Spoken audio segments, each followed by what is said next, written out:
Bom dia, boa tarde, boa noite para você que está ouvindo mais um episódio do podcast Muito Incompetente na NFL.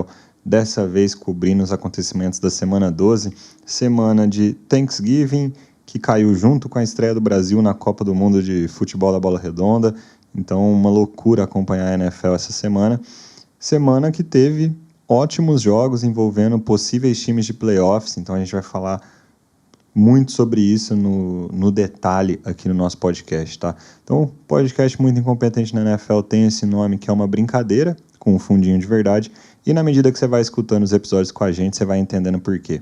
A ideia do nosso podcast é sempre entrar um pouquinho no detalhe e contar para vocês, conversar com vocês sobre por que as coisas acontecem do jeito que elas acontecem na principal liga de futebol americano do planeta. Eu sou o Lucas, sou o anfitrião desse episódio e junto comigo hoje você ouve as vozes de Felipe, Thiago e Paulinho. Então vamos lá para os nossos jogos no detalhe.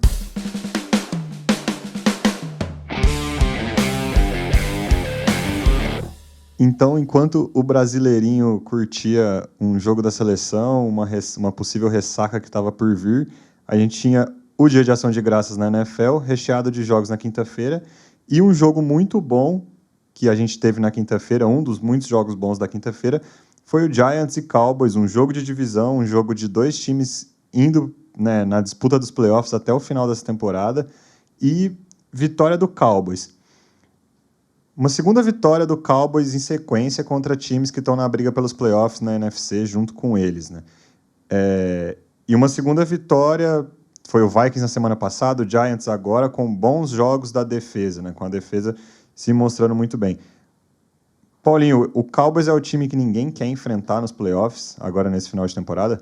Bom dia, boa tarde, boa noite para o ouvinte aí. Eu quero dizer assim, torcedor do Cowboys, por favor, não me odeie. Mas eu acredito que sim. Por quê? Porque essa narrativa, historicamente, de o time que ninguém quer enfrentar nos playoffs, ela é falsa. Então, considerando isso aí, os Cowboys é realmente o time que ninguém quer enfrentar, porque ele provavelmente é o time que vai ser o primeiro a sair, né? Assim, vai cair provavelmente na primeira rodada. Eu vejo o Cowboys assim como um time que tem mais talento do que eu dava crédito para eles no começo da temporada, porque eles tinham perdido muitos jogadores talentosos do ano passado para esse. Eu achava que eles não tinham conseguido uma reposição à altura, e eu acho que o tape dos Cowboys tem mostrado que eu estava errado com relação a isso. Mas, pelo outro lado, uma coisa que o Lucas já falou, principalmente naquele episódio de análise do jogo do Cowboys contra os Packers, eu não acredito no Dak Prescott. Eu não vejo ele como um cara que vai ganhar o Super Bowl para os Cowboys. E eu não acredito no Mike McCarthy, que eu acho que é um dinossauro, eu acho que é um péssimo head coach.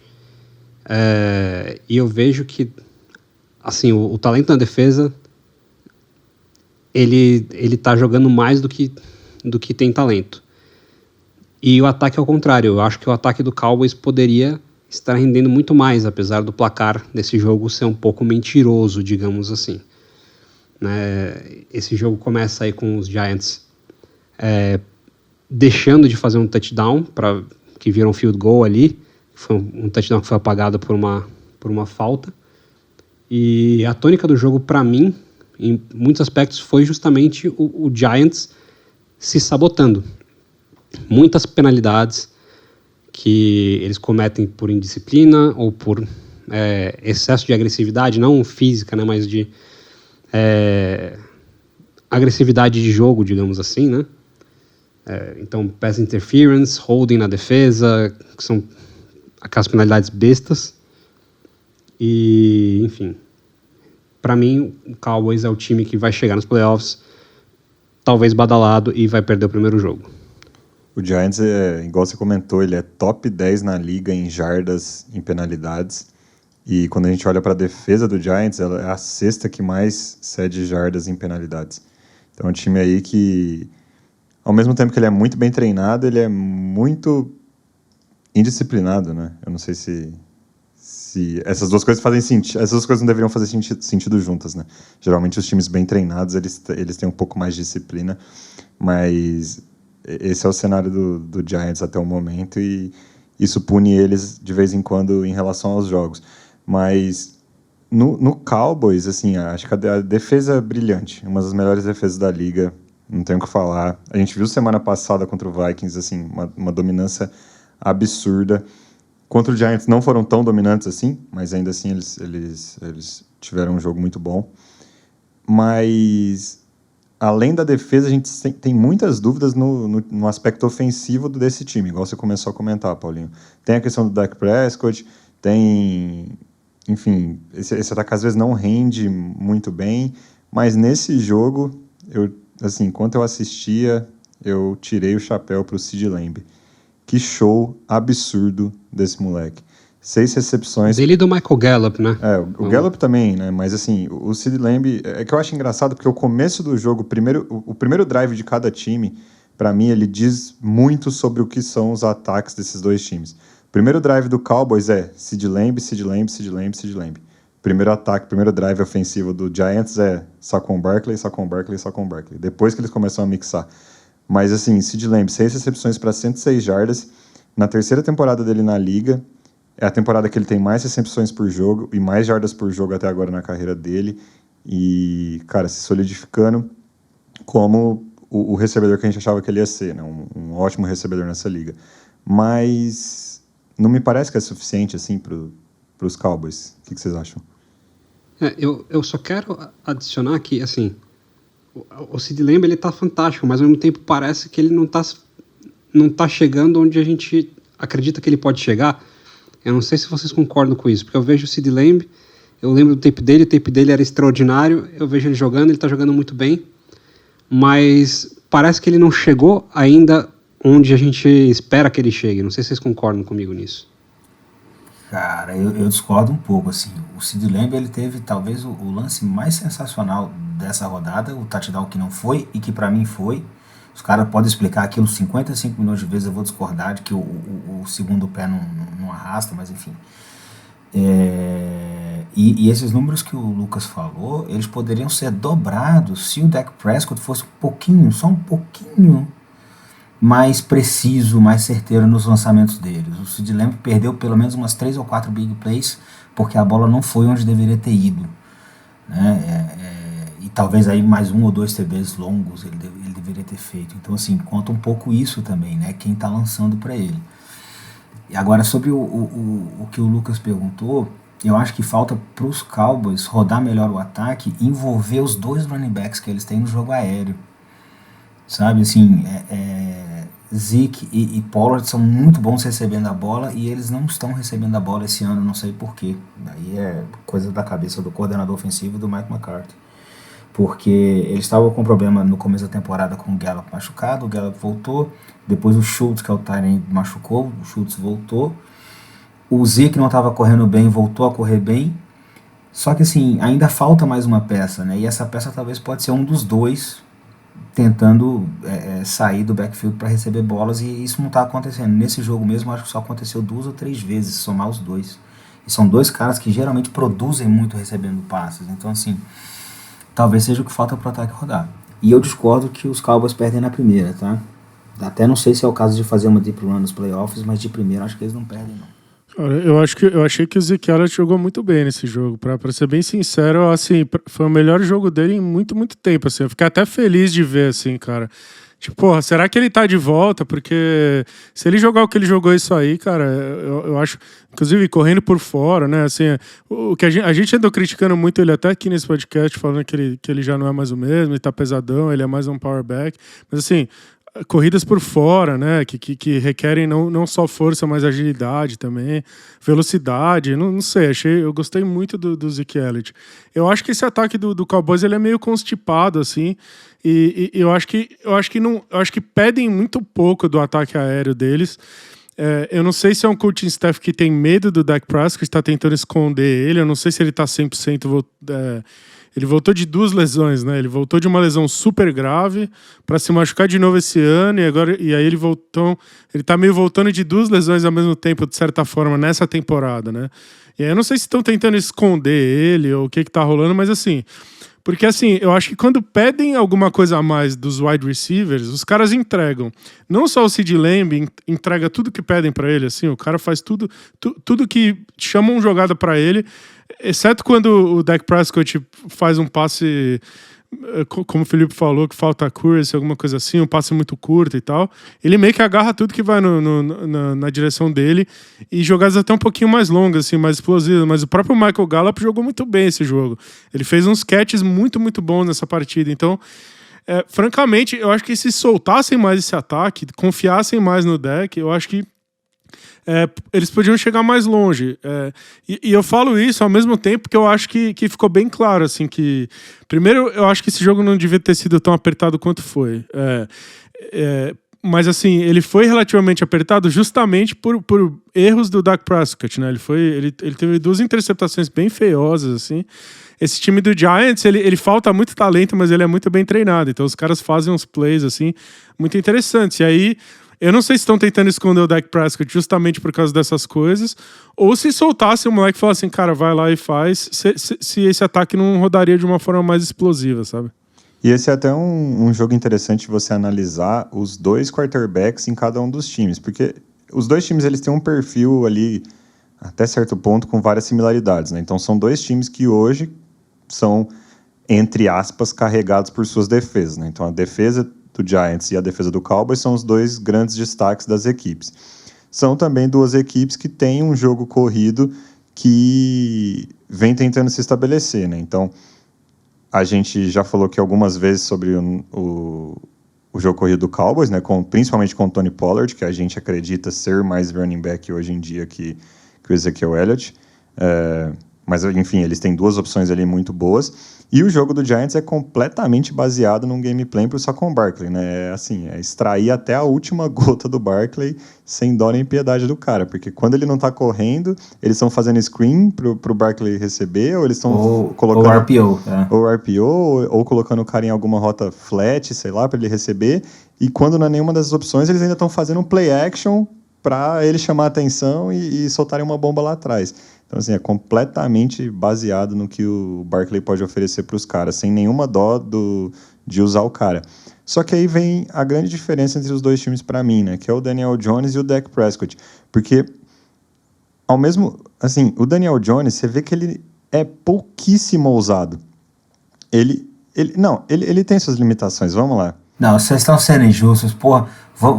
A temporada do Daniel Jones esse ano, ela tá sendo, assim, surpreendente. Esse jogo mesmo, apesar dos erros, ele foi um jogo muito decente do cara. Assim, você não tá falando do Peyton Manning, você não tá falando do Patrick Mahomes, você tá falando do Daniel Jones. Porra, ele tem mais precisão do que o Dak Prescott. Se você olhar as bolas... Se o Dak Prescott tivesse a acurácia, vamos traduzir aqui o termo para o português, do Daniel Jones, a precisão, o CeeDee Lamb teria tido umas 350 jardas nesse jogo. Mas eu vou discordar e concordar ao mesmo tempo, porque assim, eu acho que a temporada do Daniel Jones é bem fraca, assim, se você for comparar, se você for listar ele com outros quarterbacks da liga, exato, bem fraca. Agora, nesse jogo, acho que ele jogou muito bem, cara. Eu acho que se você duvida que esse staff do Giants é legítimo e é um ótimo staff, é o quanto o Daniel Jones... Cara, o primeiro jogo... Se você me perguntar qual quarterback foi o melhor quarterback no primeiro tempo desse jogo, eu achei que foi o Daniel Jones, disparado. Achei que ele jogou super bem. O segundo tempo, eu acho que... Vocês estão comparando o Daniel Jones com os outros, vocês têm que comparar com ele, cara, com o que ele pode fazer. É isso que eu quero dizer. O Daniel Jones, ele é um quarterback ruim, que tá tendo a melhor temporada que o talento dele permite a ele ter. Mas eu acho que estão... Eu acredito isso. Não só isso, mas veja só, eu tiro o chapéu para esse staff ofensivo do Giants ter conseguido rodar esse jogo, porque não é só... A limitação no grupo de recebedores desse time é um negócio absurdo. Não tem um jogador ali... Tirando o Darius Slayton, que fez uma baita de uma recepção ali, que setou um touchdown corrido do Giants. Foi o primeiro touchdown do jogo. Não tem wide receiver, assim. É impressionante. O excesso de talento que tem no time do Cowboys é oposto à completa escassez de talento que tem nesse time do Giants, tirando o Saquon Barkley, que explica por que é o jeito que o Lucas falou, né? Os caras têm que rodar o ataque por ele, porque ele é literalmente o único talento que tem ali. Agora, eu fiquei impressionado com quanto bem o Daniel Jones jogou, até onde ele aguentou, né? Chegou no final do jogo, o jogo meio que saiu da mão deles um pouquinho, né? Então, mas é até esse o ponto que eu queria chegar, Thiago. Que é o Daniel Jones, a diferença assim, entre o Daniel Jones e o Dak Prescott e como eles impactam os times deles. Porque o Daniel Jones, ele tem sido, né, nessa temporada, e nesse jogo isso foi exaltado, muito seguro, pouco ousado, arrisca muito pouco. Estou vendo aqui as jardas aéreas tentadas ali, né, a intenção de jardas aéreas por tentativa de passe no jogo. Do Daniel Jones foi 6.6, né, então a cada passe que ele tentou, a média, né, de distância entre o passe e o recebedor que ele estava tentando passar a bola foi de 6.6 jardas. Do Dak Prescott é quase o dobro.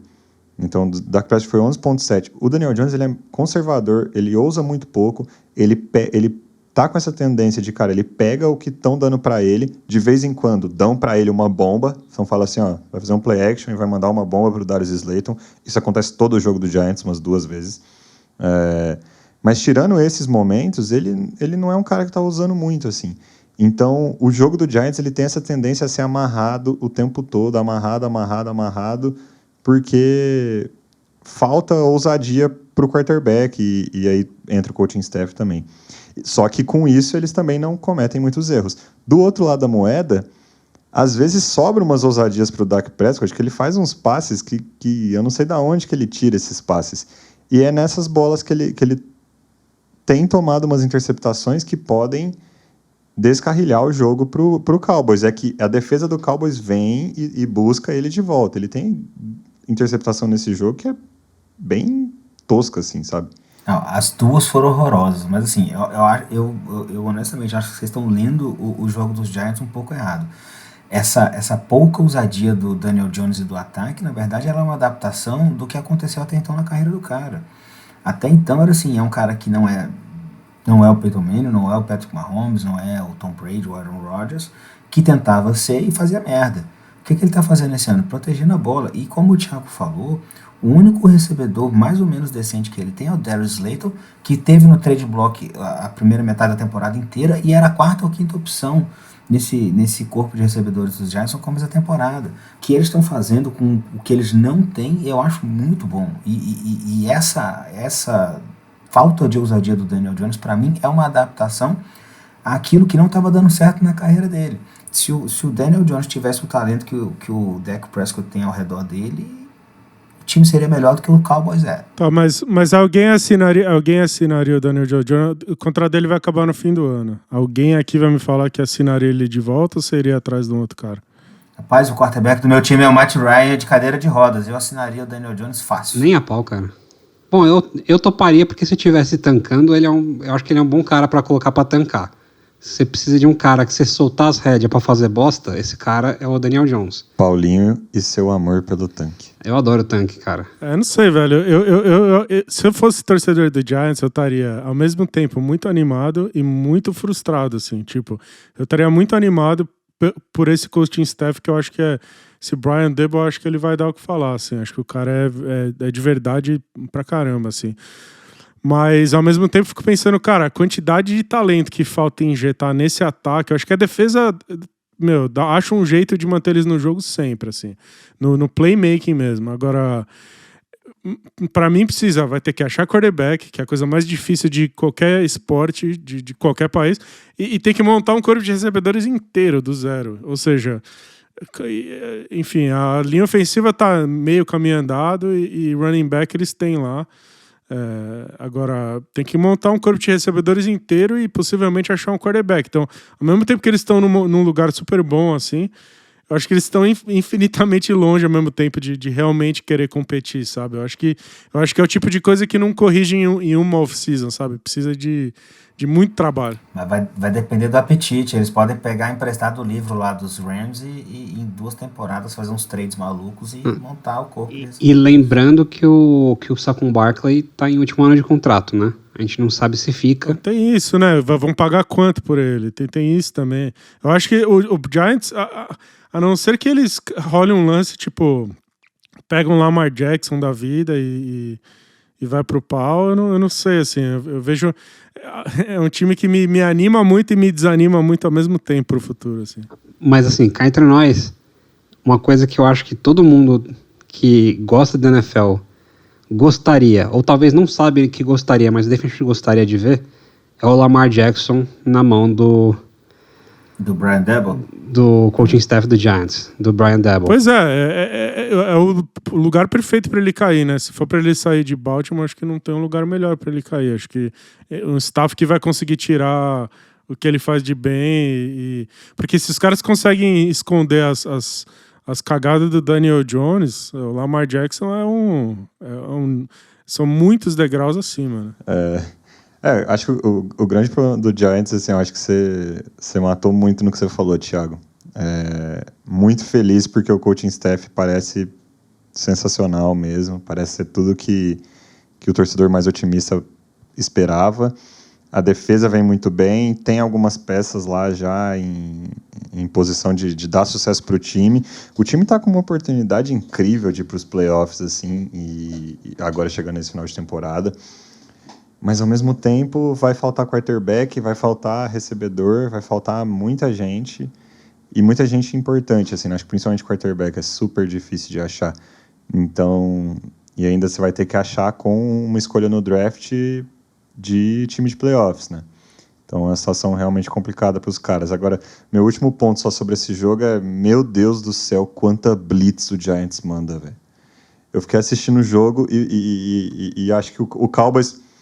e o Cowboys meio que deu uma retribuída também, então parecia que todo snap que os caras iam pro passe era blitz, e eu ficava, gente, se acalmem, assim, deu uma respirada. O Giants, ele faz blitz em 45% dos dropbacks dos quarterbacks adversários, cara. É metade, 1 a cada 2, é muito acima, assim, da média da liga. Uma coisa que eu respeito muito, mas ao mesmo tempo eu acho meio burro, né, de alguns coordenadores da liga, como é o caso do Wink Martindale, é que o Wink Martindale, ele segue uma receita que, assim, em determinadas situações eu sempre vou chamar essas jogadas. Todo mundo sabe quais vão ser as jogadas. E ele está apostando que ele treina o cara dele melhor que o time adversário, então o time adversário não vai conseguir executar. E então eu respeito um cara desses que assim, o resultado dele mostra que boa parte do tempo ele está certo. O Wink Martindale... Ele é um excelente treinador. Você vê a defesa do Giants, ela é blitz pra caralho, é cobertura homem a homem pra caralho, ou umas zonas extremamente apertadas e consegue resultado. Mas hoje em dia, essa quantidade de blitz não é receita para dar certo. Não é receita para dar certo. Nesse momento da NFL, né? Há 10 anos atrás funcionava super, né? Mas eu tenho pra mim que quando o time tá fazendo muita blitz é porque não consegue pressionar só com a linha defensiva, né? E eu acho que conforme o Kevin Thibodeau lá, que é o cara que eles pegaram alto no first round desse ano, que é um edge rusher, que já mostrou flashes por enquanto, a tendência é que conforme os próximos 2-3 anos vão passando, ele vai se estabelecendo como um ótimo pass rusher. E quanto mais ele for crescendo, menos blitz você precisa mandar, né? Você consegue pressionar só com os 4 mesmo, só com seus 4, você não precisa mandar tanta blitz assim, né? E o Thibodeau, ele já apareceu bem nesse jogo, né? Nesse jogo ele já apareceu bem, acho que mais contra o jogo corrido até do que nessas situações contra o jogo aéreo, mas ele já começa a mostrar flashes aí de um cara que foi escolhido bem, bem alto, né? O cara foi a 5ª escolha geral nesse draft. Mas assim, por muito tempo a gente ficou se discutia quem que era o first overall, se ia ser o Thibodeau ou se ia ser o Aidan Hutchinson, que foi pro Lions.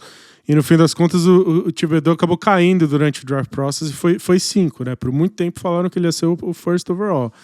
E aí esses dois são 2 caras que estão todo jogo assim, tem 2 ou 3 plays, você fala, puta, é questão de tempo para ele virar um Nick Bosa, um desses caras completamente dominantes, assim, que sozinho ali destroça com o jogo, né? Assim, e os 2 caras, na minha opinião, esses 2 caras vão virar o que todo mundo achava que iam virar, porque tanto o Hutchinson contra o Bills fez umas puta jogada também. Ninguém assistiu, porque vocês estavam tudo vendo o jogo do Brasil, que eu sei.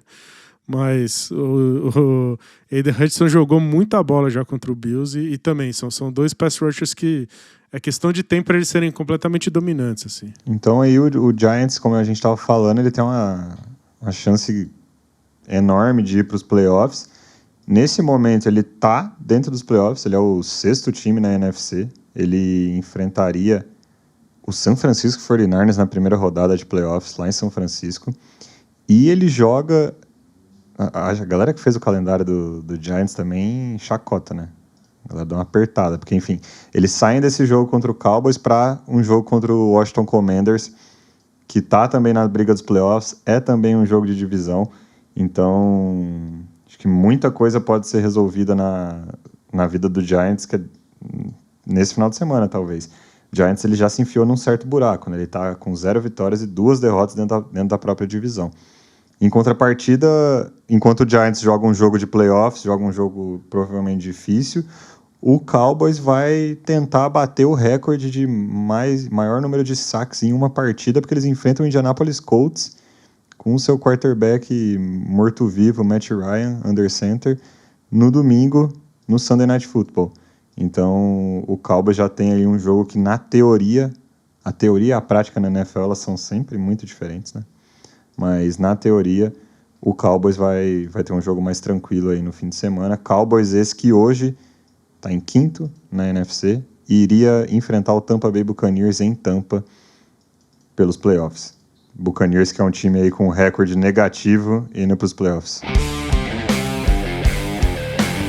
Mas, né, aqui continuando em partes ainda dentro da NFC, a gente vai falar de outro jogo da quinta-feira à tarde, aí que também foi bem legal, que foi Patriots e Vikings, né? Então, Vikings, um time dentro dos playoffs, muito difícil, não vai para os playoffs, né? Assim, já dá para sacramentar o Vikings nos playoffs por causa da divisão deles. E o Patriots que ainda briga na AFC, os dois times se enfrentaram, vitória do Vikings por 33-26, mas, cara, eu não sei, talvez o muito incompetente na NFL tenha uma birra com o Vikings. Talvez. Mas é mais um jogo do Vikings que eu assisto e eu acho que eles perdem na primeira oportunidade que eles tiverem nos playoffs. Mas te falar um negócio, esse foi aquele típico jogo que a estrelinha do lado do nome lá do Man of the Match é mais definida possível, né? O Justin Jefferson completamente destruiu com a partida. É impressionante quando você vê um sujeito completamente roubar o jogo inteiro, assim, sozinho, né? E Justin Jefferson fez isso, o que me surpreendeu bastante, assim. A verdade é que esse jogo me surpreendeu em vários aspectos. O primeiro deles é justamente que, assim, historicamente, o que se sabe do Bill Belichick é que a defesa dele entra no jogo para tirar o principal jogador do adversário da partida e deixar o resto do roster tentar fazer alguma coisa, né? Então, historicamente, o Patriots sempre entra com o mindset de tirar o melhor jogador do adversário e ver o que sobra depois. E eles podem até ter tentado, assim, mas passaram muito, muito longe de conseguir, que eu acho engraçado porque em alguns momentos dessa temporada, alguns times conseguiram, de certa forma, dar uma diminuída na capacidade de Justin Jefferson. E nesse jogo, simplesmente não teve resposta. Eles botavam 2, botavam 3. Tem um catch dele com 3 defensive backs em volta dele, que é uma das coisas mais impressionantes que eu já vi. Não o catch em si, mas a pancada que ele toma na sequência e segura a bola e não solta. É um negócio de maluco, assim. Se o Bill Belichick, com tudo que ele sabe de futebol, o melhor coach que eu vi treinar na minha vida, não consegue ter resposta para um cara desse, eu acho que ninguém nunca vai ter, assim. Impressionante a dominância desse maluco. Quem vai ter resposta pra ele é o Kirk Cousins o dia que ele matar o Justin Jefferson com umas bolas que ele manda pro cara simplesmente tomar porrada, né? E aí entra o fato que você falou. Apesar do Kirk Cousins fazer essas coisas, o moleque segura a bola, que é um negócio que, enfim, eu nem sei como que explica. Mas é isso, assim. O ataque do Vikings, ele é bom. Mas é muito difícil assistir esse ataque e não achar que tem um fator limitador no Kirk Cousins. Essa é a impressão que eu fico, assim, parece que ele segura, parece que a gente falou sobre isso semana passada, né, mas parece que se fosse outro cara ali, não vale o Daniel Jones, tá, não vale o Daniel Jones também, mas assim, um outro cara melhor que o Kirk Cousins, esse ataque ia ser um dos, se não o melhor ataque da liga, assim, tem muito talento, mas o Kirk Cousins parece que ele dá uma segurada. Apesar de tudo isso, se tem um cara que ele não segura, é o TJ Hawkinson, né? O cara veio na trade deadline e é outro absurdo, assim, caiu como uma luva lá em Minnesota. Eu ao contrário do Thiago, eu entendo que ele tenha ficado surpreso com algumas coisas, eu até entendo o ponto de vista dele, mas eu acho que esse jogo ele acaba por reforçar algumas crenças que eu já tinha a respeito dos dois times. E, claro, uma delas é que o Justin Jefferson é um alienígena, mas ao mesmo tempo aquela coisa de o Kirk Cousins jogou bem. Ele teve um bom jogo, teve, mas ele é um fator limitante. Isso é uma coisa que para mim não foi surpresa alguma. Outra coisa que para mim não foi surpresa alguma foi a excelente partida que tiveram os running backs dos Patriots, principalmente o Ramondre Stevenson, né? Que, sei lá, tem gente que deve estar achando que ele é o Alvin Kamara, né? Porque o cara teve um excelente jogo contra a defesa dos Vikings, e a gente já viu outros running backs tendo excelentes jogos contra a defesa dos Vikings, e então confirma aquela suspeita para mim que a gente tinha, pelo menos até algum tempo atrás nós estamos desenvolvendo essa tese nesse podcast, de que a defesa do Vikings vai abrir o bico quando enfrentar um time que corre bem com a bola. Olha, mas ele não jogou tão bem correndo, tá? Ele jogou muito bem recebendo. Ele correu pouco, inclusive. Ele correu só 7 vezes. 5 ou 6 vezes, sei lá. Então, quando eu falei que eu fui surpreso, várias coisas me surpreenderam nesse jogo, essa foi uma delas. A gente tinha falado do Vikings semana passada, o Lucas tinha falado que ele tinha ficado impressionado o quanto ruim é a defesa contra a corrida do Minnesota Vikings, né? E eu esperava que o Patriots ia entrar para correr com a bola. Correr. O Daniel Jones mal ia fazer parte desse jogo. E não foi o que a gente viu, né? Eu tinha assistido esse jogo ao vivo. E aí hoje eu fui reassistir os highlights desse jogo. E assim, é tudo passe, né? Assim, o Daniel Jones teve muito sucesso. Mac Jones. É outro Jones. Tá certo. Mac Outro Jones meia boca. Mas esse é melhor, né? Assim, eu fiquei surpreso o quanto ele encontrou caminhos assim, pelo jogo aéreo também, que foi o que transformou esse jogo num jogo empolgante de assistir, né? O Mac Jones teve muito sucesso, muito mais do que eu esperava. Eu achava que o Patriots ia simplesmente entrar para correr 35 vezes com a bola, e não foi bem o que a gente viu, né? Ele foi muito passando com a bola, passando para os running backs, passando para os wide receivers, tight ends. Foi um jogo bem equilibrado nesse sentido, né? Ele tirou da cartola a carta do Tom Brady, né? De passes curtos para todo mundo. Eu tava vendo mais cedo, eu acho que foram 5 ou 6 jogadores com mais de 6 recepções ou mais de 60 jardas, alguma coisa assim. Ele foi dando passe. Na verdade, ele trocou a corrida, é uma coisa que a gente falou lá nos previews da temporada, ele trocou a corrida pelo jogo de passe curto. Então, assim, ele explorou a fragilidade da defesa dos Vikings, mas com passes curtos, sabe? Assim, acho que foi um jogo inteligente do ataque dos Patriots. O que eu acho que aconteceu é assim, a gente vem aí de jogos do Vikings onde os times conseguem correr com sucesso contra eles. Tanto é que eu até trouxe aqui no episódio anterior, os jogos do Vikings que ele pegou times bons correndo, eles perderam. O único que eles ganharam foi do Bears, né? Então, as derrotas deles tinham sido justamente para os times que corriam bem contra a bola. E aí começa o jogo, até nesse ponto, assim, se você for olhar os ataques do Patriots no primeiro quarto e no começo do segundo, eles correm mais com a bola do que eles passam. E eles têm sucesso. Então, você tem ali uma série de repetições de 2 corridas, first down. A maior corrida do Ramondre Stevenson nesse jogo, ela acontece na metade do segundo quarto.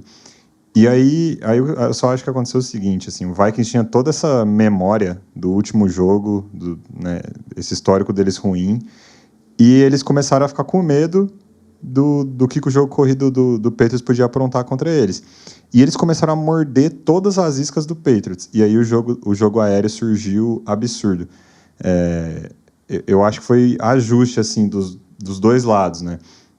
O Vikings ajustando, colocando mais gente no box para não apanhar no jogo corrido, e o Patriots falando, beleza, esse tanto de gente no box vocês vão colocar, a gente também consegue passar a bola.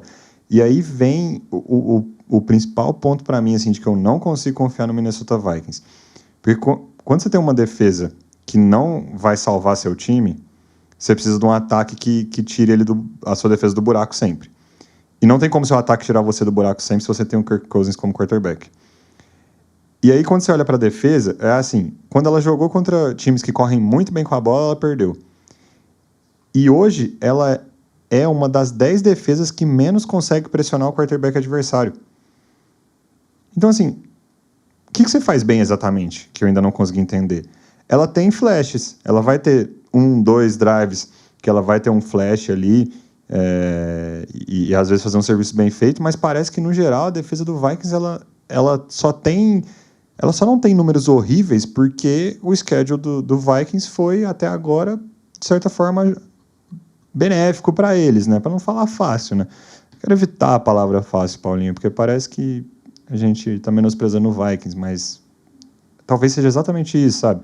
Tipo, eu não consigo ver, sabe? Eu não consigo ver esse time indo longe. Ele pode chegar como líder da NFC, se o Eagles tropeçar. Eu não consigo ver ele indo longe nos playoffs. Mas eu tô menosprezando eles mesmo, porque eu não acho que é um bom time. Que é o Kirk Cousins, né? Tem o Kirk Cousins. E, bom, parabéns pro Kirk Cousins, né? Conseguiu ganhar um jogo de prime time, né? Deve estar muito feliz, mas, assim, a defesa é fraca, para não falar ruim, mas é uma defesa fraca. É um time que não tem, assim, toughness, vamos botar assim, né? É um time que eu não vejo, assim, toughness no lado defensivo. Tudo bem, contra os Bills os caras foram lá, fizeram jogadas, eles têm o Justin Jefferson que faz uns catch espíritas e tal, mas, porra, assim, eu não consigo achar esse time nada de especial. Então, mas assim, eu acho, tudo bem, contra o Bills, primeiro, o Bills é se não o melhor time da NFL, é um dos melhores. Fazer umas jogadas, mas assim, historicamente, é assim que você ganha, né, cara? Tipo, você fica... Então, mas você fica... Historicamente, assim, tem muitos times que chegaram muito longe, que historicamente eram times que não eram especialmente bons em nada, mas assim, se mantinham em todos os jogos, e na hora que o jogo apertava, vai lá e faz um play. Eu acho que o Vikings tem isso, assim. Contra o Bills, eles só ganharam do Bills porque vira e mexe, quando não tinha mais como, os caras achavam alguma coisa maluca. Esse jogo contra o Patriots, ele se resolve num touchdown que é um retorno, num touchdown lindo de retorno, assim. Tipo, o jogo tá apertado, os caras vão lá e fazem um play maluco, entendeu? Eu acho que tem mérito nisso também, assim. Os times que acham um play em alguma fase do jogo, quando o jogo tá apertado e você não sabe o que fazer e blá, blá, blá, tudo bem, eu entendo. Tem uma chance muito grande desse Vikings avançar nos playoffs e chegar contra o Eagles e perder de 30 pontos, sabe? Tomar uma cacetada do Eagles. É bem possível que quando eles enfrentam um time que é muito desbalanceado em termos de trincheira e tudo mais, amasse esse time do Vikings. Mas eu acho que tem mérito em você ser um time que você tá sempre no jogo e na hora do vamos ver, o seu time acha um jeito de fazer um play.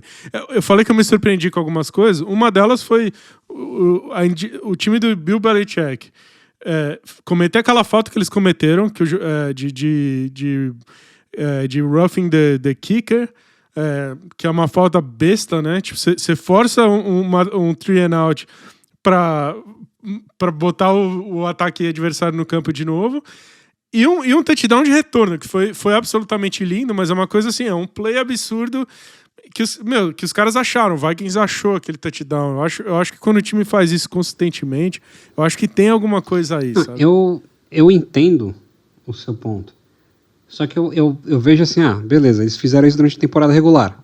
Aí quando a gente vai para os playoffs, que é o que o pessoal fala the real season, né? E quem que vai fazer isso? Porque historicamente os times que são assim e chegam longe, eles têm não um, não dois, mas uns 3 caras que, tipo, os caras chegam e fazem uma jogada. Tem uns caras que chegam e resolvem, entendeu? Tipo, o Baltimore Ravens de 2000, que foi campeão com a puta defesa. E beleza, o ataque só tinha um playmaker, sabe? Mas a defesa tava cheia de playmaker que chegava e fazia jogada na hora. O ataque precisava fazer 10 pontos. Sim, mas o meu ponto nisso, Felipe, é que não importa o lado da bola, você tem mais de um jogador que chega e você confia que vai fazer a jogada, cara. O Vikings só tem o Justin Jefferson. Cara, então, aí eu vou discordar de você, Paulinho. Eu acho que o Vikings tem esses 3 caras. Justin Jefferson, Dalvin Cook, Daniel Hunter, Zadarius Smith. É tudo playmaker, cara. É cara que na hora que o bicho aperta, o cara vai lá e faz mas eu acho que eu concordo um pouco com o Paulo no seguinte sentido. Vamos lá. A gente até estava conversando antes de começar a gravar aqui. Eu achei o jogo extremamente, assim, foi um jogo legal e tal, mas eu achei ele um pouco burocrático. Primeiro, assim, o Mac Jones teve 382 jardas contra essa defesa. Que eu acho que, por que eu concordo com o Paulo, mas discordando um pouco dele? Eu acho que ele não perde de primeira, até porque o adversário dele na primeira rodada dos playoffs deve ser um time mais fraco, porque aquilo que a gente já falou, a NFC East está todinha nos playoffs. O time da NFC South provavelmente vai vir com campanha negativa, então assim. Mas quando você passa para a segunda rodada, para o divisional, você já passa a pegar assim, times mais bem treinados, defesas melhores, tal, que essas jogadas que o Thiago comentou, que os Vikings estão constantemente e consistentemente achando durante essa temporada, talvez eles não achem. Porque assim, pensa o seguinte, por que eles estão achando? Sempre acham um tiro ali do bolso do paletó, para não falar de um outro lugar, um retorno para touchdown, alguma coisa assim. Eles até agora realmente tiveram um schedule muito fácil. Quando eles chegaram no divisional, provavelmente, e aí eu digo provavelmente porque é o que o Lucas falou, a realidade é diferente da teoria, eles vão pegar um time mais bem treinado. Isso não vai acontecer, ou a probabilidade de acontecer é menor.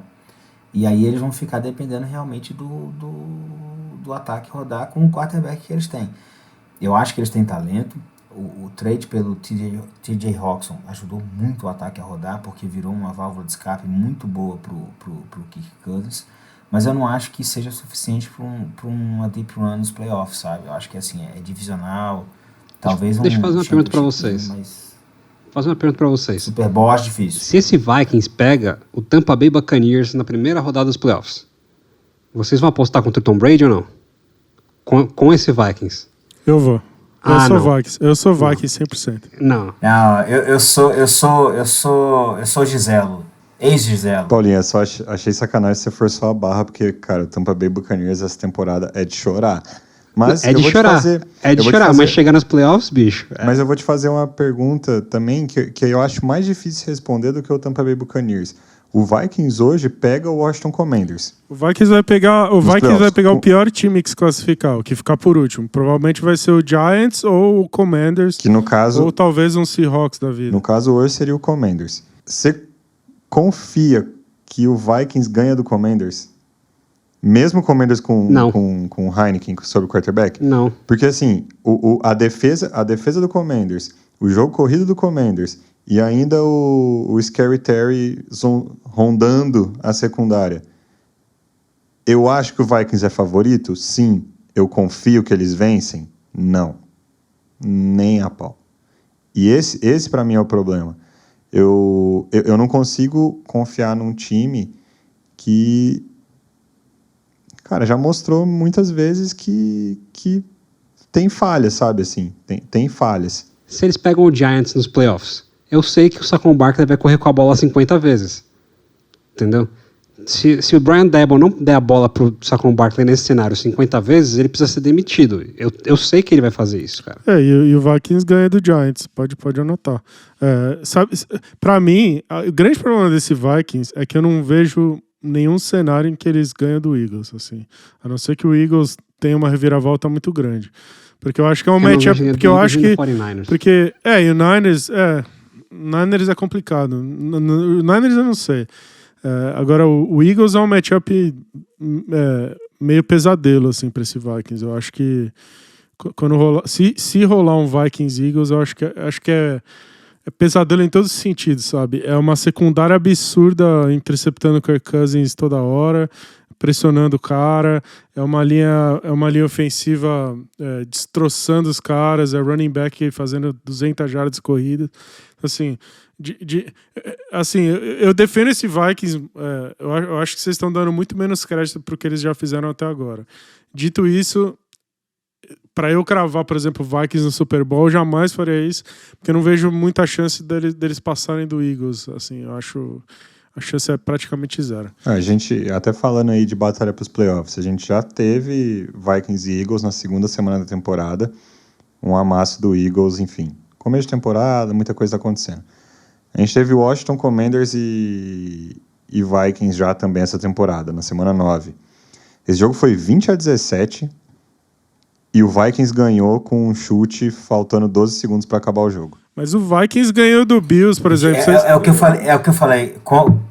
Contra times bem treinados, o Vikings não vai achar essas jogadas salvadoras. Esse é o meu ponto. Mas o Bills não é, o Bills é o time mais bem treinado da NFL. Vocês podem falar o que vocês quiserem. O Patriots é um time que falta talento, mas é extremamente bem treinado. Tipo, esses times, eles acharam justamente contra alguns times muito bem treinados, cara. Quando você faz contra o Bills, o argumento não pode ser, um dia eles vão pegar um time bem treinado. Porque pra mim o Bills é o time mais bem treinado hoje da liga. Então, assim, eu não tô querendo exagerar e dizer que esse Vikings é um puta time, é um contender fodaço, assim, mas eu acho que é um bom time, cara. Eu acho que é uma surpresa pra mim e eu acho que o futuro é meio que brilhante, assim, porque é um time com head coach rookie, né? De todos, a gente falou lá no preview, lá no começo do ano, eu falei, é difícil de prever quem vai ser bom, quem vai ser ruim, né? A gente tava tentando descobrir quem vai ser bom entre caras. A gente teve caras incríveis, tipo esse cara do Vikings ou o cara do Dolphins, por exemplo, que explodiram e foram head coaches maravilhosos. E a gente teve caras tipo o cara de Denver lá, que foi simplesmente horrível. Eu acho que a gente sai dessa temporada achando que esse head coach vai ser muito bom, assim. Eu acho que eles realmente acharam um cara de um perfil interessante que vai... Assim, o futuro é meio que brilhante, assim. Né? Se o futuro for com o Kirk Cousins, eu discordo. Meu único ponto com relação a isso é esse. Se o futuro do Minnesota Vikings é ter o Kirk Cousins aí como quarterback mais uns 4, 5 anos, sinto muito, não vai dar em nada. Mas concordo, esse head coach ele tem... assim, ele mostrou que ele tem material para se tornar um bom head coach nessa liga. Só para fechar aqui meu ponto do Vikings, a gente ainda vai ver eles contra o Giants na semana 16, tá? Então, acho que um pouco dessa discussão que a gente está tendo hoje, a gente precisa lembrar dela daqui um mês, 24 de dezembro, aí junto com a ceia, a gente vai ter Giants e Vikings, vai ser interessante. Agora, só falando um pouco rapidinho do outro lado dessa partida, que é o Patriots, a gente já adiantou na semana passada que o calendário do Patriots era bem difícil para essa reta final de temporada, e com essa derrota para o Vikings, enfim, eu acho que as coisas começam a se concretizar. Vai ser bem difícil o Patriots chegar nos playoffs. O update, né? A gente tá rezando aqui todos os dias, a gente acorda de manhã e acende uma vela para os wild card da AFC, seu Chargers, o Bengals e aí o Bills e Dolphins, quem quer que não ganhe a divisão, né? Essa semana foi maravilhosa nesse sentido, né? A gente deu um passo bonito nessa direção, né? Porque o Patriots ele vai pegar agora na quinta-feira já, né? Então ele joga numa quinta e já vai jogar na quinta de novo. Ele vai jogar contra o Buffalo Bills e é um jogo que, se eles perderem, eles vão começar a se... Assim, a gente tem que ver outros resultados da rodada, né? Mas já começam a ganhar uma distância aqui ainda maior dos playoffs e vai começar a azedar. O calendário do Patriots é bem difícil para esse final de temporada aqui. Eles ainda têm que jogar contra o Bills 2 vezes, então essa semana e na última, Dolphins, Bengals, não tá fácil ser torcedor de New England. E enquanto isso, o Vikings ele vai jogar contra um time que hoje também estaria indo para os playoffs na semana que vem. Domingo eles pegam o New York Jets. Então outro time de playoffs da AFC aí para o Vikings medir forças. Playoffs ao menos momentâneo, né? Dado as orações do podcast Muito Incompetente na NFL, que a gente consegue ver aí como que vai ser o Vikings. Assim, Thiago, eu quero ver você defender o Vikings se eles tomarem, depois de 382 jardas do Mac Jones, eles tomaram 350 do Jets, tá? Aéreas aí. Mike White. Aliás, quero pedir aqui desculpas publicamente ao Mike White, tá? Ele pode ser sim o próximo MVP da liga, tá? Ele com certeza já tá perto aí de passar o Joe Flacco para líder de touchdowns do Jets. E vamos aí, né? Mike White para cima do Vikings, né? Não sou torcedor do Jets. Deixar bem claro, não sou torcedor do Jets. Quanto ruim é o Zach Wilson é que o segredo é jogar qualquer um que não seja ele. Pode jogar até o cara que ele carrega a maca lá do Jets, de quarterback. Contanto que não seja o Zach Wilson, eles ganham. Eles ganham e ganham. Mike White, ladrão, roubou meu coração. Mas enfim, aí falando do nosso último jogo no detalhe hoje aqui, que aí já é um jogo de domingo, né? Então, um jogo aí pós-Thanksgiving, pós-jogo do Brasil na Copa. A gente teve um rematch do Divisional Round dos playoffs do ano passado. Então, a gente teve Bengals e Titans. O Bengals, no Divisional Round ano passado, eles foram a Tennessee. Tennessee tinha sido o first seed da AFC, então descansou na primeira rodada, pegou o Bengals na segunda e mesmo Tennessee tendo sacado o Joe Burrow por 9 vezes naquele jogo, eles perderam. O Bengals ganhou e acabou chegando no Super Bowl, como a gente sabe. Ontem, eles só sacaram o Joe Burrow uma vez, mas o resultado foi o mesmo. Também derrota do time de Tennessee Titans. E um jogo, assim, muito parecido e ao mesmo tempo muito diferente do ano passado, né? Dos playoffs. Eu quero fazer uma pergunta pro Lucas, antes de tudo. Lucas, você, assim como eu, antes da temporada, estava ansioso para ver como ia ser a linha do Cincinnati Bengals. Aí, primeiros jogos que a gente veio aqui comentar, a gente falou que a linha 2022 parecia a linha 2021, ou seja, uma merda. O que você acha da linha 2022 agora do Cincinnati Bengals?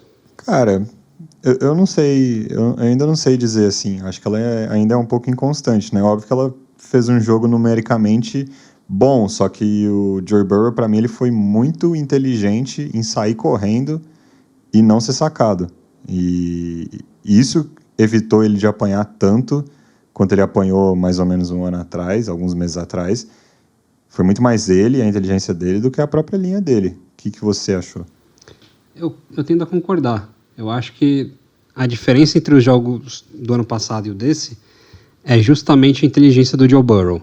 Eu acho que o Joe Burrow, ele tá se tornando, assim, ele tá chegando cada dia mais perto daquele nível que a gente coloca hoje ali, o Patrick Mahomes e o Josh Allen, de falar, puta, esse cara aqui é elite. Eu não sei, honestamente, falar se eu já tô confortável em colocar ele nesse mesmo nível, mas eu vejo que ele tá chegando nesse nível, assim, a passos largos. Eu não sei até que ponto o Joe Burrow daquele jogo dos playoffs na temporada passada também tinha um pouco de medo por causa da lesão, cirurgia no joelho, etc. Porque aquele cara tentou só 2 corridas, né, naquele jogo. Então, não foi muito a estratégia dele. Ele acabou engolindo sec atrás de sec. Mas acho que não era medo, não. O próprio Joe Burrow deu uma entrevista nessa off-season bem interessante, falando que ele acha que a estatística do sec é uma estatística burra, assim, porque tipo, você tomar um saque numa terceira descida, tanto faz, tipo, não muda muita coisa. Tipo, se você... Vale mais a pena você estender a jogada e tentar achar alguma coisa. Esse era o ponto de Joe Burrow, tá? Não era nem o meu. Mas ele falou, cara, eu tô numa terceira descida. Eu prefiro estender a jogada, tentar achar alguma coisa. Se eu não achar, que se foda. Outro time vai recuperar a bola de qualquer jeito. Pelo menos eu fico lá e eu tento. E aí se eu tomar o sec, que se dane. Não faz diferença nenhuma.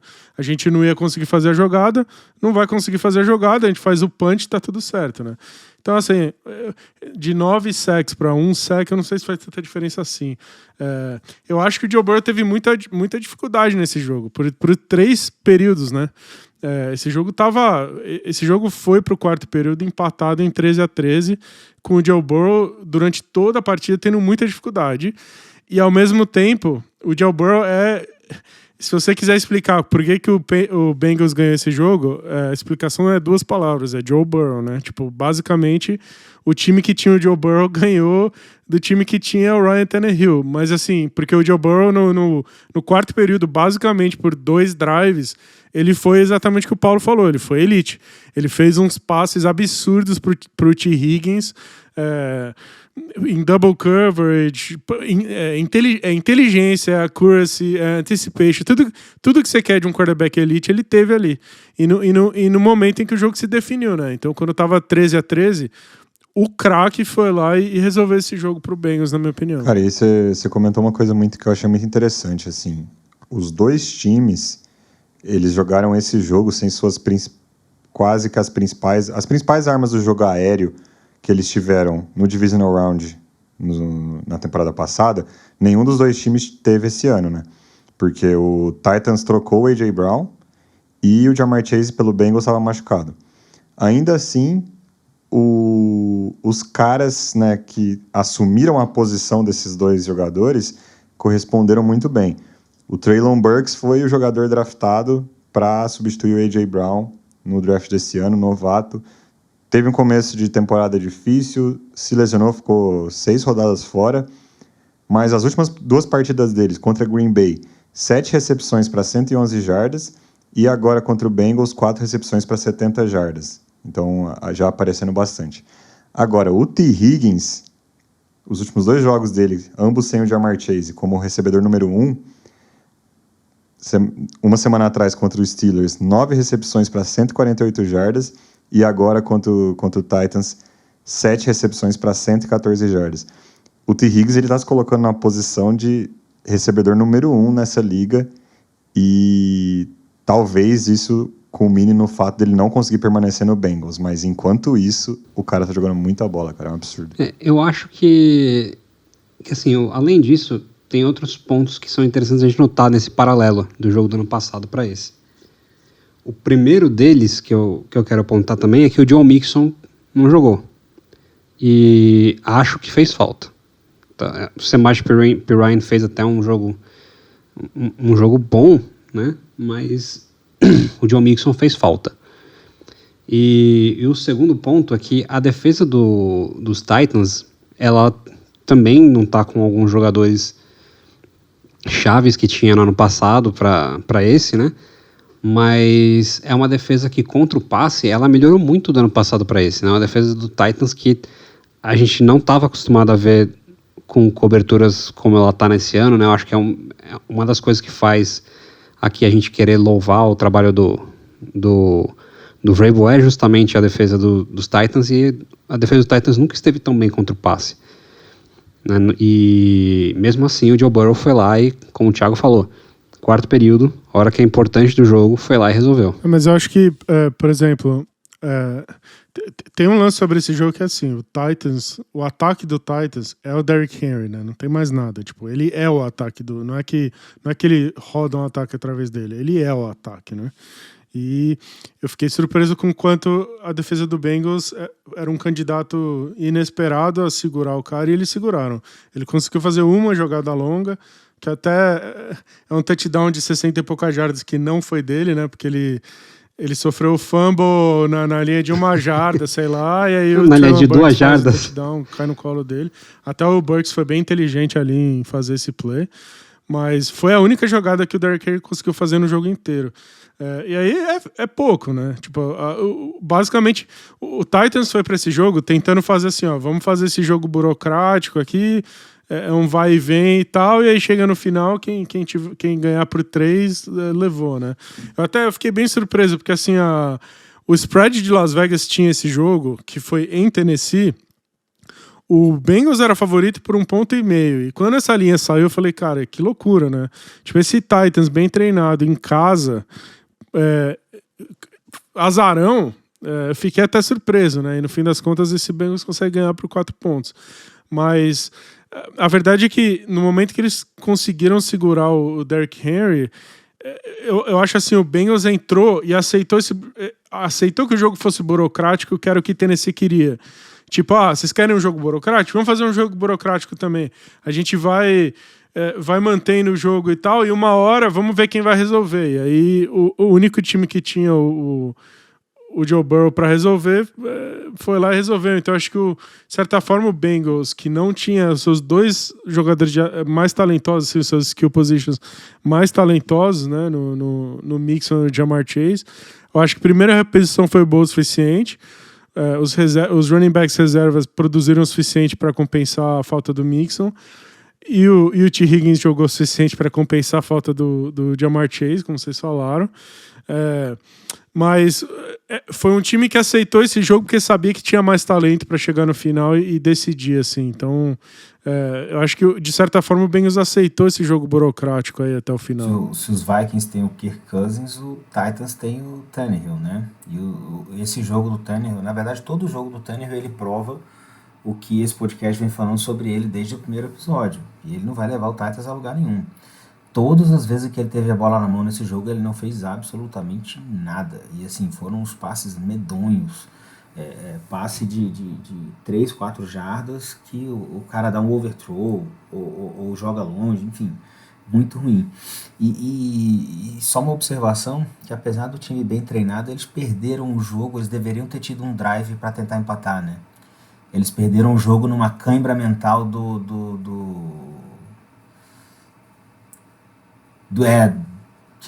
puta, velho, você consegue segurar o ataque dos caras, você vai ter a chance, assim, ainda que a chance seja com o Ryan Tannehill, mas você vai ter a chance e o cara faz a falta, velho. E aí é só ajoelhar na bola, puta que pariu. Cara, esse final foi tipo anticlímax total, né? Porque rola o field goal, 7 pontos de diferença, bola na mão do Titans, tempo no relógio, aí de repente, não.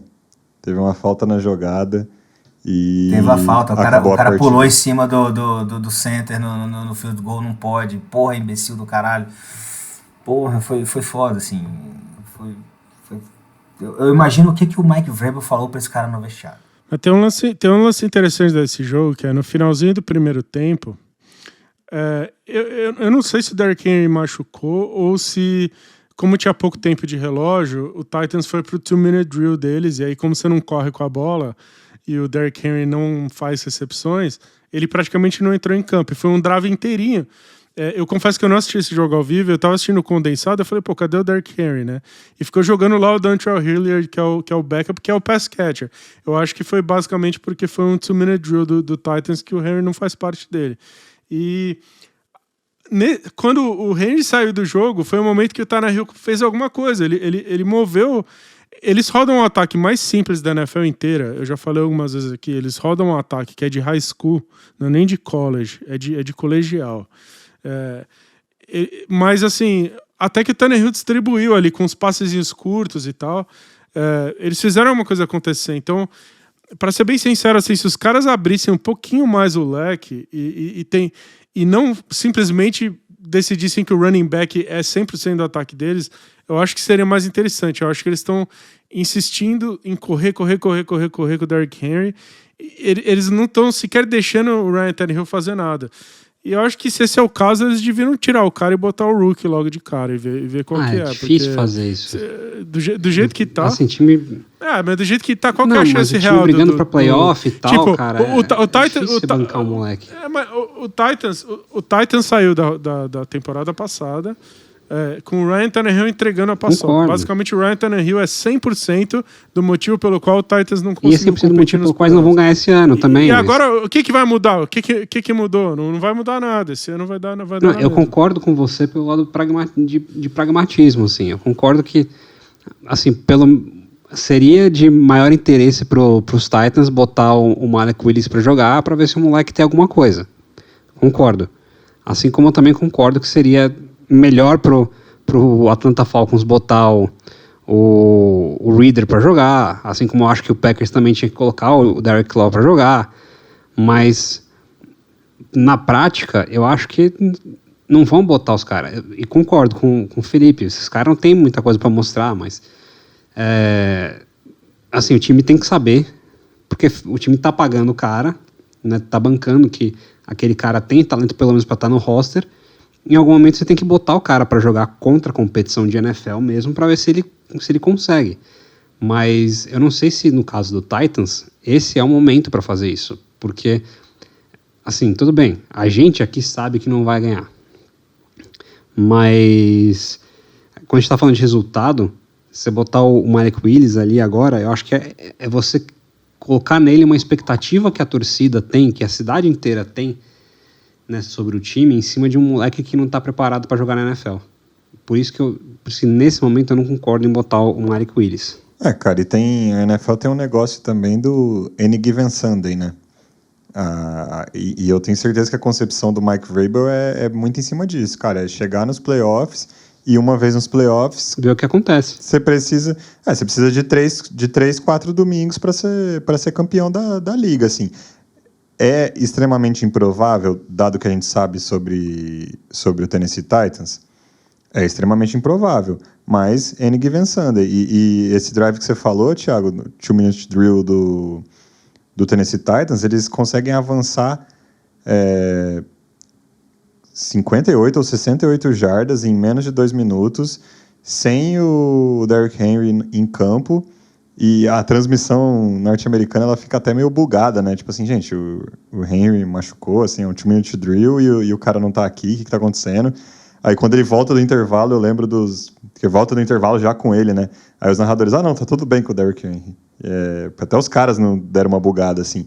Mas eles avançam bastante em 2 minutos, né? Pra óbvio, o kicker errar o field goal. Enfim, o kicker do Titans também tava fazendo a estreia dele na liga, porque o titular machucou, enfim. História super bonita, mas errou o field goal. Agora, eu só queria dizer que o Any Given Sunday, que vem daquele filme, né? O Domingo Qualquer, um puta filme, o melhor filme de futebol americano que existe. Se alguém é o personagem do Jamie Foxx, é o Malik Willis, né? É o quarterback, ninguém dá nada por ele, o quarterback negro, atlético, que vai correr com a bola e ganhar a porra toda pra você do nada, né? Então, Any Given Sunday, se alguém é o Jamie Foxx, é o Malik Willis, tá? Então o Thiago aí torcendo pro Tannehill se machucar, né? Terminar de se machucar, porque tem gente que fala que ele já tá jogando machucado, pra botar o Malik Willis, né? E não vou mentir, de certa forma, assim, não desejo nenhum mal pro Tannehill, mas se tivesse alguma coisa que pudesse deixar ele de fora do jogo, assim, seria interessante, né, digamos assim. Isso, imagina o RPO, ou é o Derrick Henry, ou é um puta coisa. Porque assim, eu não sei se o nosso ouvinte assiste college e tal, mas a gente assiste bastante tape de college, tá? Pra mim, o Malik Willis é o melhor quarterback corredor que saiu do college desde o Lamar Jackson. Ele é um Lamar Jackson. Assim, se tem alguém chegar perto do Lamar Jackson como corredor, é ele. Então você imagina um híbrido assim, que é um Derrick Henry com o Lamar Jackson correndo com a bola e tal. Então você faz um RPO, ou você vai marcar um ou marca o outro, e o moleque correndo de um lado, o Henry correndo pro outro. Enfim, eu acho que o segredo do Titans tá aí. Eu acho que a principal perda do Tennessee Titans nesse ano em relação ao ano passado é não ser mais um time completamente dominante nas duas trincheiras igual ele era a temporada passada, né? Agora ele é um pouco mais vulnerável e isso é o que realmente está colocando eles num patamar pior do que eles estavam na temporada passada, com menos crédito ainda. E ao menos do meu lado, menos confiança neles nos playoffs, né? No preview da AFC eu falei que eles iam ganhar a divisão, porque, enfim, eu sei bastante de NFL. Mentira. Eu falei porque eu duvidava muito do Colts e não tanto do Tennessee Titans. Mas se tivesse sido, tipo, temporada passada, era muito mais porque eu confiava no Titans, né? Nessa temporada foi só falta de confiança no adversário. Mas eles tiveram o Malik Willis por 2 jogos, né? Ele foi titular em 2 jogos, contra Texans e Chiefs. Uma vitória e uma derrota, né? Ganhou do time ruim e perdeu do time bom. Enfim, é super complexo isso, cara. No meio da temporada, sem lesão, sem nada, seu time brigando nos playoffs, é super complexo. Eu acho que esse ano a gente vai, a não ser que tenha uma lesão no Tannehill, a gente vai ficar na curiosidade. E eu não sei se eu vejo também eles puxando um gatilho para uma próxima temporada, né? É complicado. O Titans vai ser o único time chato dos playoffs inteiro aí. O único time chato, porque na AFC, né? Porque todos os times da AFC vão ser divertidos dos playoffs, menos o Titans, que vai ser o time chato de assistir, né? O ouvinte deve estar percebendo que eu só tô querendo dar uma graça no playoff. Eu tô querendo ver futebol bailarino, eu tô querendo ver futebol arte. E com o Ryan Tannehill não vai acontecer. Só isso que eu tô dizendo. Tá querendo ver 450 jardas de ataque aéreo para cada time e 40 a 42 no placar. Esse é o desejo mais sincero do Thiago. Mas um time que tem capacidade de fazer isso aí nos playoffs é o próprio Bengals, né? Agora, enfim, acho que para os playoffs eles já vão ter o Ja'Marr Chase e o Joey Mixon de volta. Eu só queria falar a última coisa assim, sobre esse jogo e sobre esse Bengals, que é voltar no ponto do T. Higgins, né? O Bengals vai enfrentar um cenário onde os contratos de Joey Burrow, T. Higgins e Ja'Marr Chase são renovados tudo meio que na mesma época, assim, num curto espaço de tempo. E eu tô achando que eles não vão conseguir pagar, não, viu?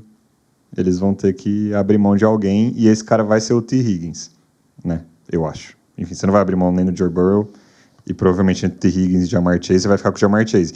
Alguém vai ganhar um recebedor 1 aí no free agency ou trade? Eu acho que sim. Eu concordo com você. Acho que sim. É difícil encaixar. A matemática não fecha. Eu acho que eles podem pagar os 3, tá? Agora, o que eu acho é que é 100% garantido que eles vão pagar o Joe Burrow, né? Óbvio, né? Não tem a mínima noção de você não pagar o Joe Burrow. Mas eu acho que eles vão pagar o Ja'Marr Chase também. A não ser que o cara dê uma louca, o cara queira, sabe, um contrato muito insano, assim, contrato de quarterback e tal, e aí ele... Mas o problema é que ele não ia conseguir esse contrato em lugar nenhum, né? Não adianta ele sair do Bengals porque não vai ter ninguém que vai pagar. Mas no fim das contas eles vão pagar esses dois aí. Eu não sei se eles vão conseguir pagar o T. Higgins, mas... E o T. Higgins não é primeiro... Se eu me lembro bem, ele é o primeiro pick do segundo round, né? Então ele não tem 5º ano, né, o T. Higgins. Ele não tem 50 years. Então vão ter que pagar ele logo no 5º ano. Não sei, cara.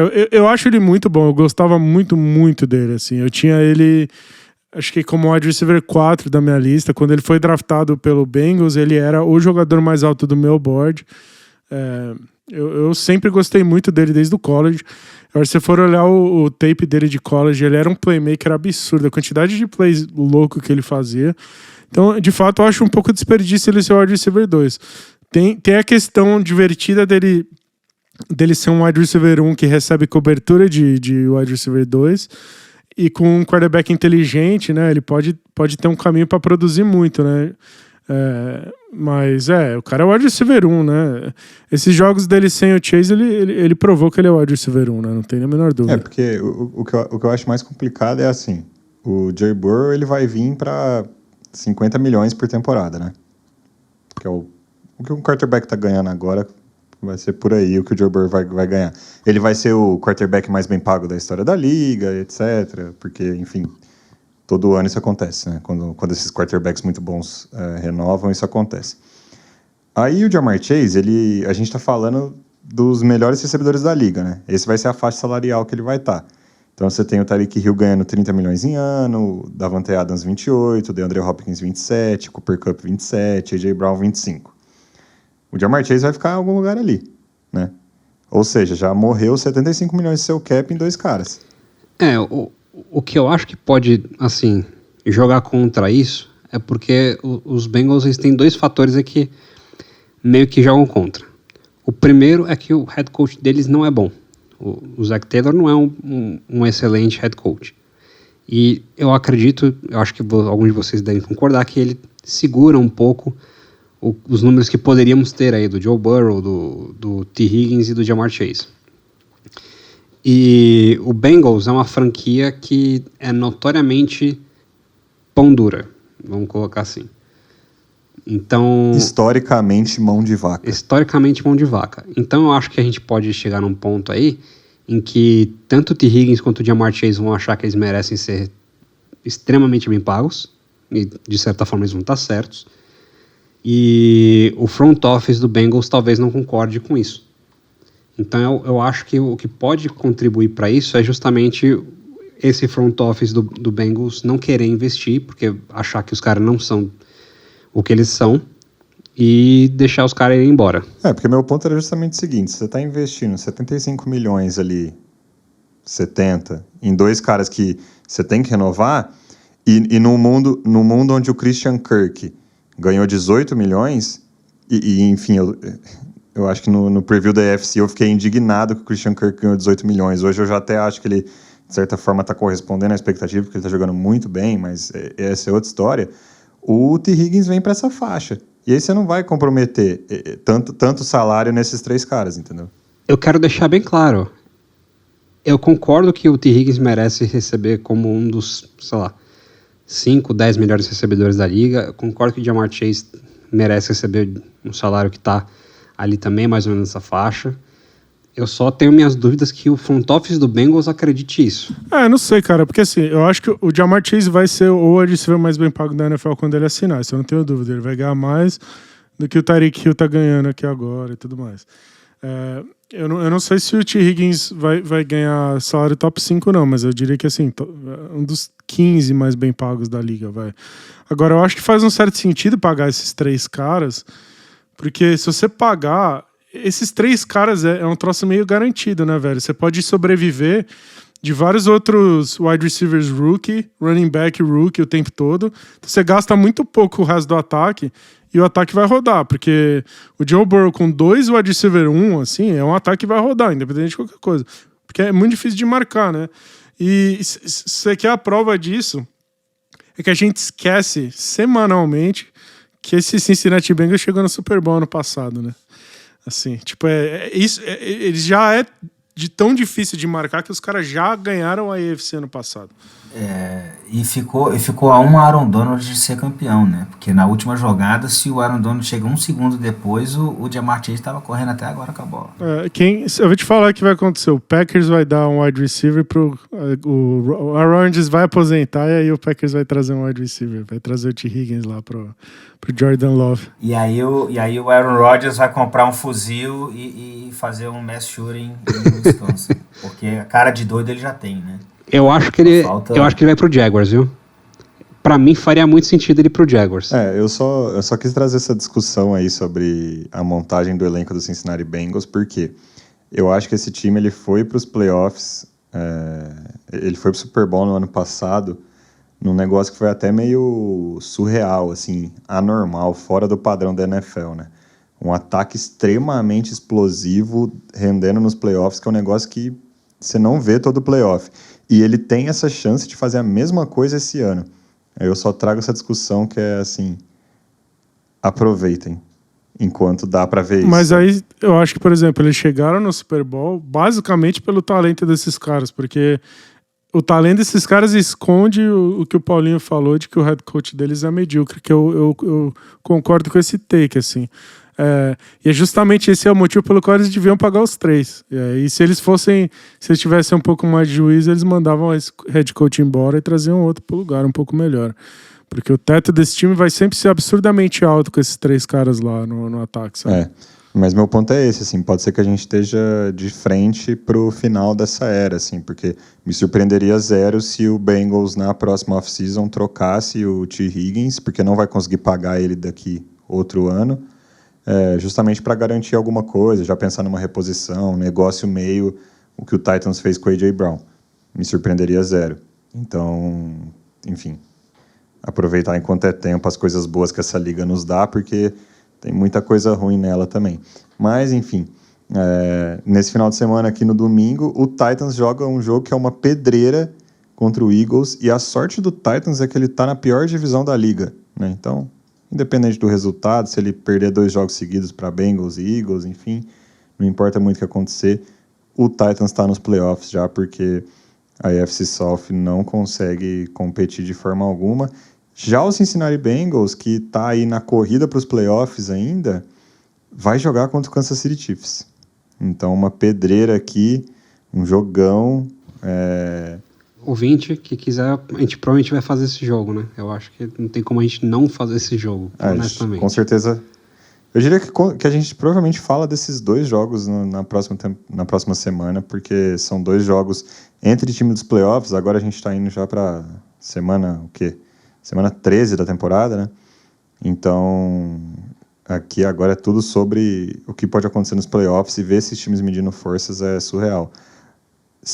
Falando até de playoffs, né? Se o playoffs fosse hoje, a gente tinha Bengals e Titans em Tennessee, igual foi esse fim de semana. Eu só queria avisar pra vocês que tem vários puta jogos semana que vem. Tem Dolphins 49ers, tem Jets Vikings, tem um monte de jogo de time de playoff alto aí. A gente vai Semana que vem a gente vai ter dificuldade em escolher quais os jogos a gente vai assistir. Eu acho que a gente tem que fazer o jogo que vai ter MVP, Mike White, então New York Jets e Minnesota Vikings jogando. Com certeza temos que fazer esse jogo aí. MVP e Offensive Player of the Year, né? Mike White e Kirk Cousins.